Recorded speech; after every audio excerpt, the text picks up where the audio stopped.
Roosevelt. We want to thank you, our amazing South Phoenix community, for approving our bond in 2024 last November.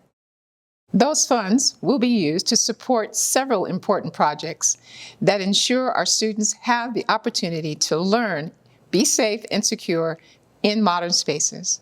Today, we are here to share important information about the upcoming Maintenance and Operation Budget Override continuation.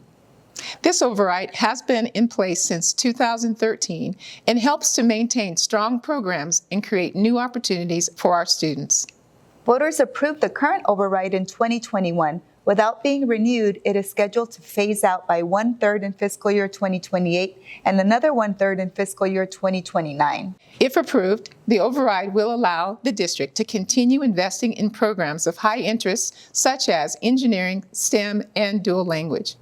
It will also help us to provide competitive pay to attract and retain great teachers and staff, and fund critical services for students receiving special education.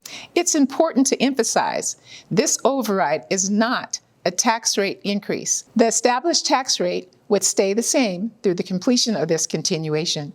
For more information, including M&O budgets, tax assessment, and funding allocations, please visit our website. Together, we can ensure that Roosevelt continues to provide high-quality education and opportunities for all students. Together, we are the genesis of change. Juntos somos el génesis del cambio.